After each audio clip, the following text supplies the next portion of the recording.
But I was scared. Like, I was freaked out. I didn't know what was going on. And so they called an ambulance. They did the EKG at where I was at, and they said I was okay. And then the nurse was like, "Yeah, that's fine, but our protocol, you got to go." And they have to do they have to do blood work. They have to do a full workup. And I'm like, okay, honestly, I'm cool with that because, it was that severe of chest pain. Everything came back fine, cardiac wise. Everything was fine. Actually, it was the Wellbutrin. They took me off the Wellbutrin, and the chest pain went away.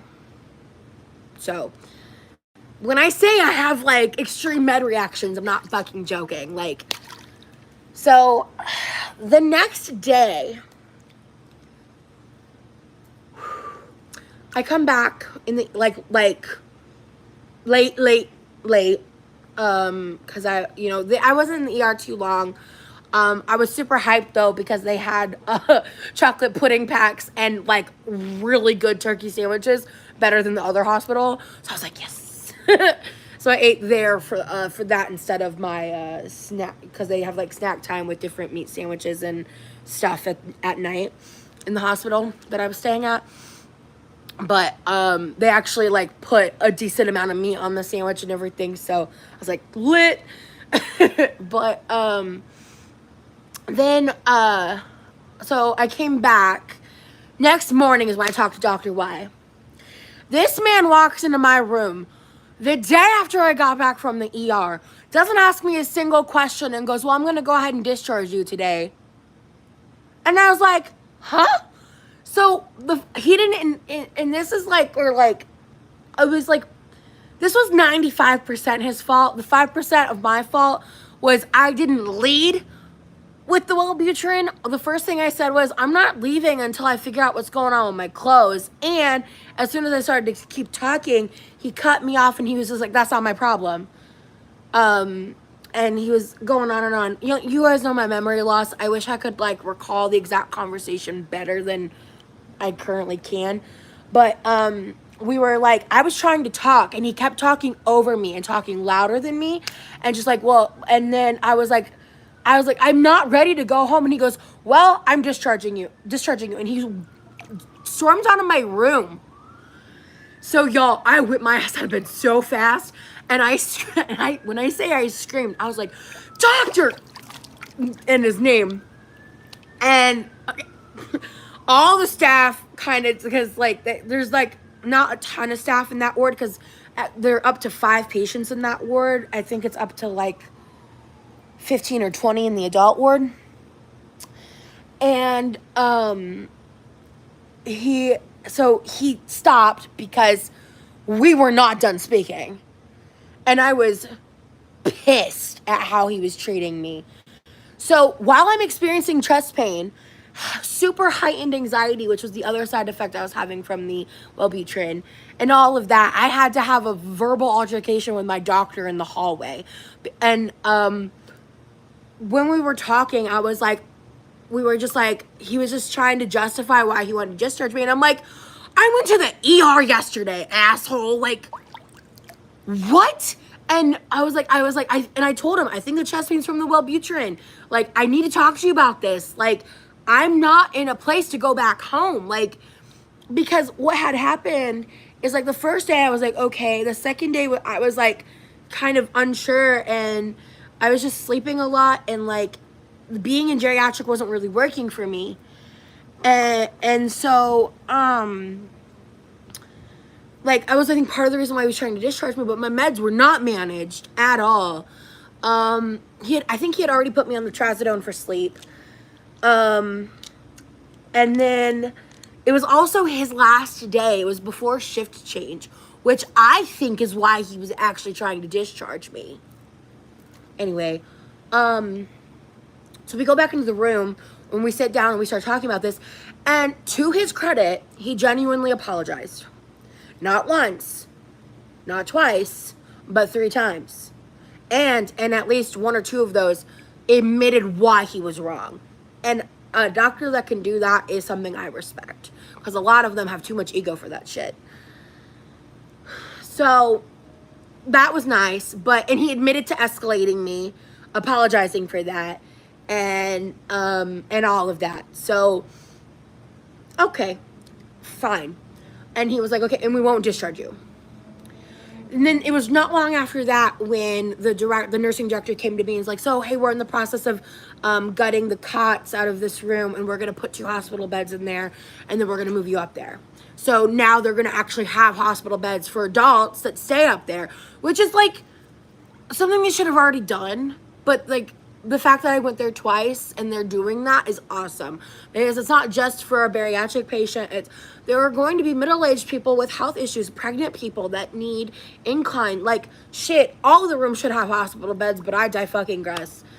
And so what day did I move up there? Probably Tuesday, maybe Wednesday.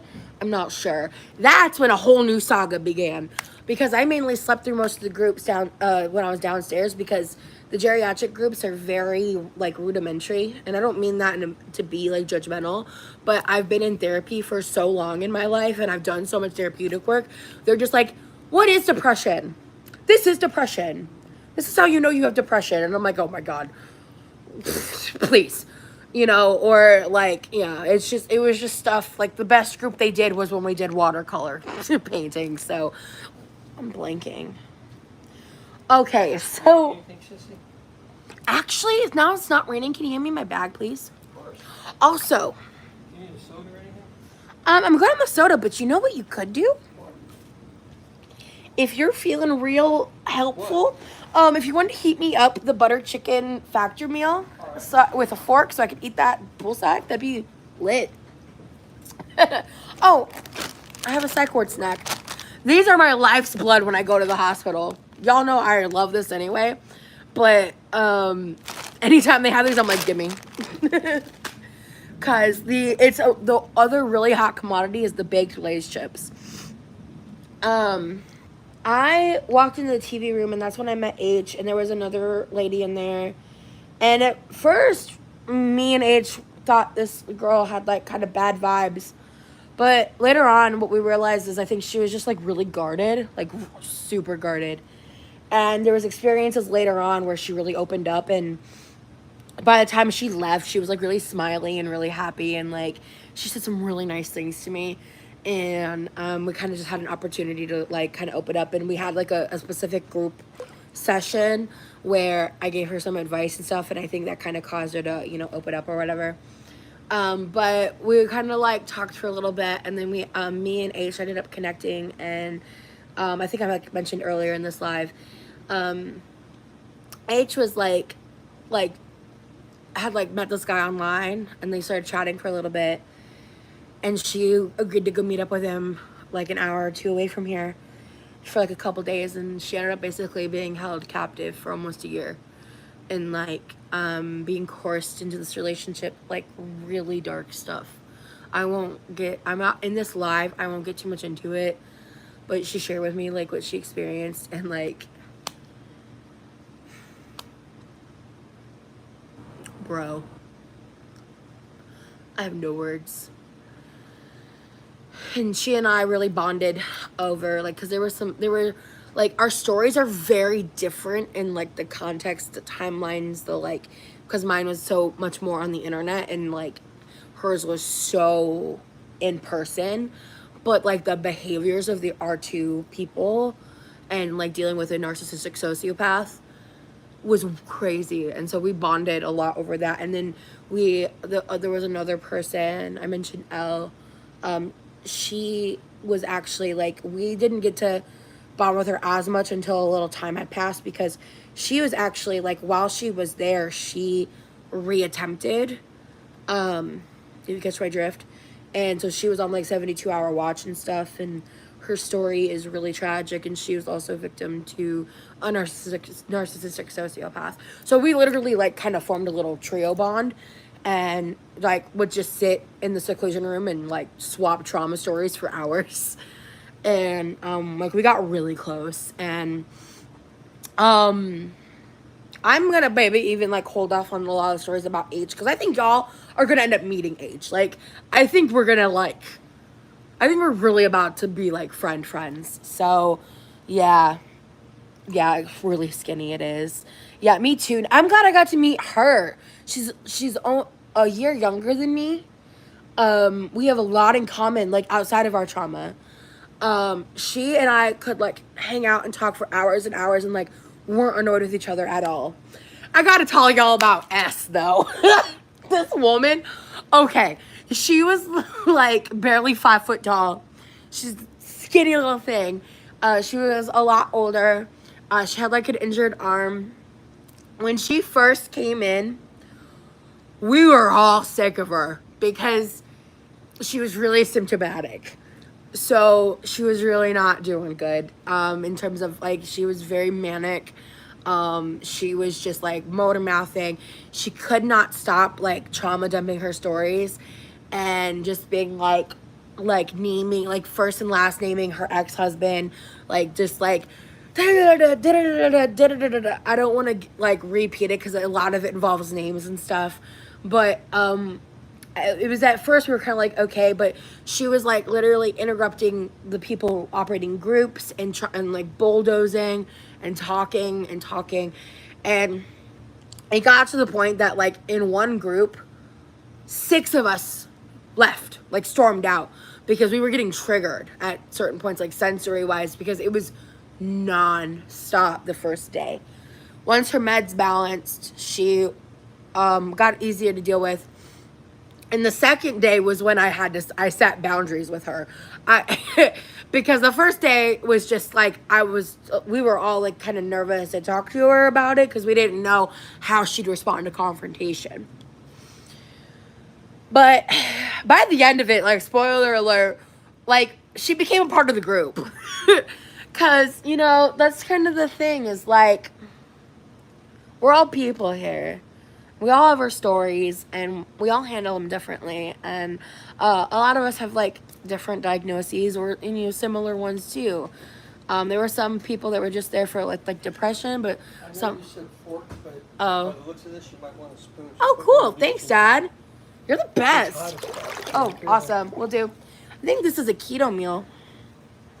Ooh, that smells good. So before I left, like not long before I left, I ordered factory meals and I was gonna make a video because I used Zachary Michael's code from his Twitch because I've been wanting to try them. Wait, so are we or aren't we supposed to talk about ZM mixed messages? I'm not sure what you mean, Cat Lou. I just don't want to fucking talk about it. I do find it a pattern that gay men don't like obese women. You know, Carmen, I've noticed that pattern too. It's odd. I don't quite understand it, like the psychology or whatever, but I've noticed that pattern too. It's interesting. And then these expire in like 2 days, so I'm gonna be like eating these. This is cauliflower rice with butter chicken. Boundaries are so important. But let me tell you what happened. So she was like going on and on, and finally at some point I was like, listen, hun, I need you to stop. No more naming, no more about this person, this person, this person, this person. And she would go on and on about like, because she's like all about smoking her weed and stuff. And she would go on and on about suing True Leaf because she fell in January, which we didn't even find out until yesterday that this had happened in January. Because we just like, at one point I was like, do any of y'all know when she broke her neck? And they were like, no, because she wasn't wearing a neck brace. So I asked her, and that's when she told us it was in January. But anyway, she was like, she was like, you know, I tripped on a pothole, I broke my neck and hurt my arm, and I'm gonna be suing them, get my settlement, I'm gonna buy myself a house, I'm gonna buy you a house, you know. She was just going on and on. And so I was like, no more just talking about True Leaf, no more this, no more that, no more this. I can't do it anymore. I can't. And then from that moment on, she like started like collecting snacks and then like peddling them out to me and like all of our friends in our little group. And we didn't ask her to. She would like get in line and get more food and then just give it to us. And like my friend H was pregnant, and that's a whole other part of it too. And she was just this little spitfire. And so 2 days ago, I had a confrontation with this guy. And the day prior to that, he went ranting and raving and screaming in the hallways for 2 hours. He triggered the hell out of me. And my friend H is currently like in her trauma journey. She's like kind of where I was at 2 years ago. So she had like a full mental breakdown over it. And I was so mad. So I was telling them and all my friends, I was like, if he does this shit again tomorrow. Because by the time I was ready to fucking fight, he stopped. But I was like, if he does this shit again tomorrow, I'm saying something. Because fuck this. Like, I was so sick of it. So I got on the phone and I happened to, I guess, be by this guy's room. And he was just some random patient on a Baker Act. I didn't really know much about him. And I heard him talking to my doctor because we had the same doctor. And then I was skipping the pet therapy because I had moralistic differences with how that pet was being treated because of what I witnessed the first time I was there, and the same pet came for pet therapy. And I don't think that woman takes good care of her dog, and I think she's really harsh with her dog. To the point of like exhausting her. Her name was Ginger. She's a golden retriever. She was sweet. She also smelled really bad. And so I left because I like when it comes to like zoos that like mistreat animals and stuff and all that, I have really strong opinions about that. And like I was like, I'm not participating in this. This doesn't sit right with me. But anyway, so I went like on the phone in the seclusion room, and I heard him talking to my doctor and, you know, his doctor, and I heard the whole conversation because he's actually was also on 10X, and he was wanting to get Adderall instead, even though, you know, anyway, I won't go into the specifics, but, and so he started ranting and raving, and I sat there for a little bit, and I was like, okay, I'm gonna give him a minute. I'm gonna give him a chance to shut the fuck up. And then that's when I heard S, the little, you know, little, like, in this situation, she was dead ass like a chihuahua, like a little chihuahua, because I heard her saying, like, can you please stop? Like, I'm asking you really nicely, like, please stop. And he kept going, and he started going at her. And that's when I went, all right, fuck this. I got up, and I went out in the hallway. I turned to him, and I unleashed.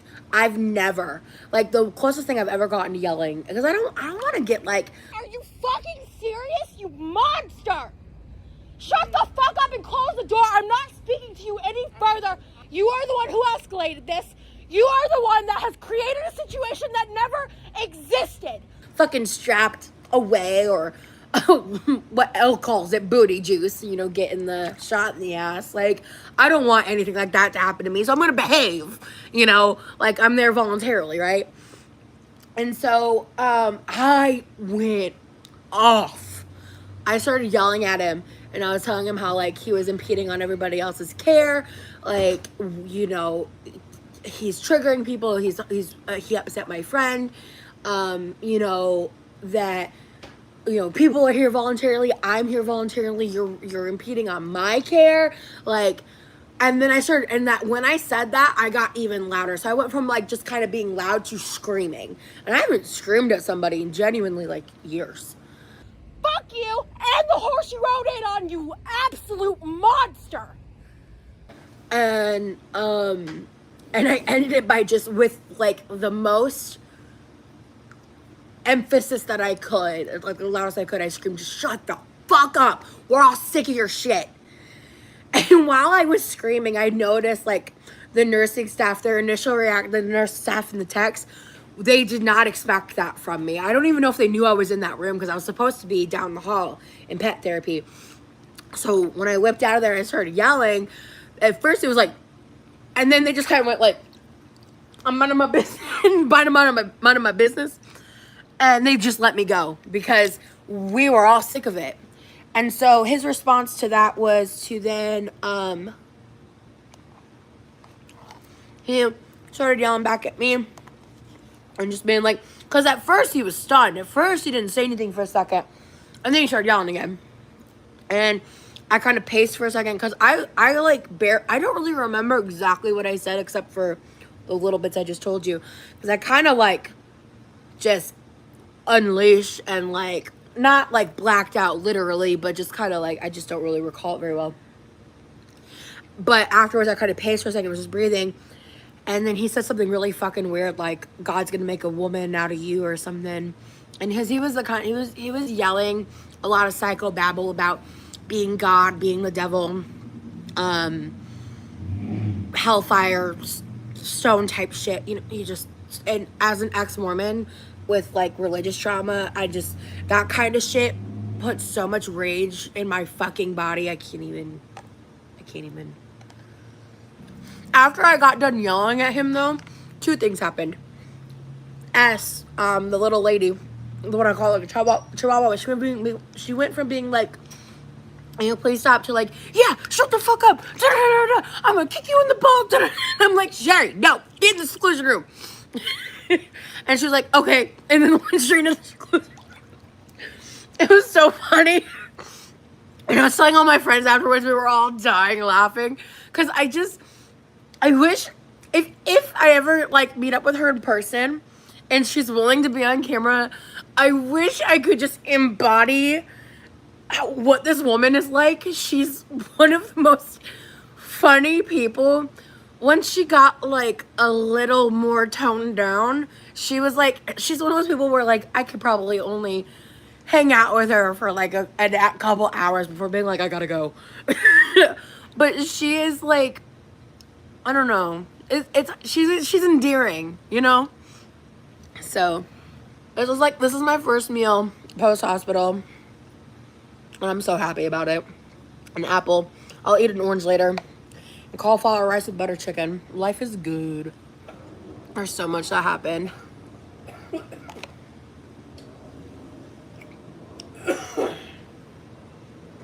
Okay. You're eating a BLT? Oh, yeah. Rude. Kick-ass BLT. You didn't tell me that was an option. You can have your butter chicken, baby. I will also take a BLT, thank you very much. Butter it up. Butter it up. Yeah. This was not very filling. I will say that. I know, right? For $13 retail, what the fuck? I know, right? For like $6, I mean, okay. It's still not that. Rosie gives the bag hell. Oh my god. I need to go back to kickboxing. What I actually need to do is start getting my ass in this pool every single day and getting my mobility. What's my plan for 2025? Survive. That's my plan. Am I getting hungry? Because I wasn't hungry. I haven't had dinner. Am I getting hungry? I don't know. Not really. I'm just tired, dude. Exhausted. So, yeah. It's just, the situation sucks. What the hell does she have merch for anyway? What the f do these friggin' reaction channels have merch for, some of them?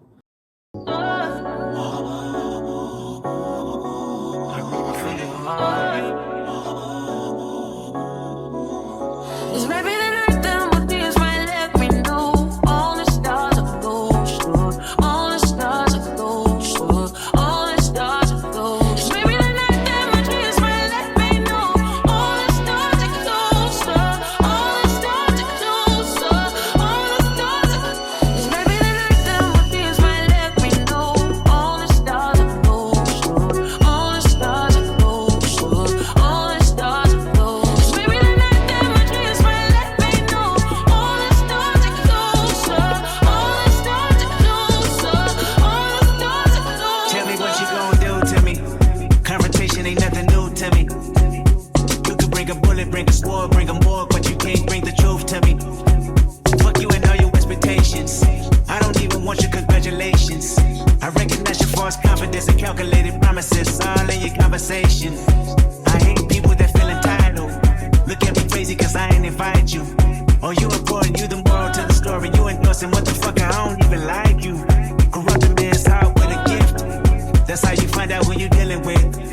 A small percentage you I'm building with. I want the credit if I'm losing or I'm winning. On my mama, that's the realest shit. Every time my fears might let me know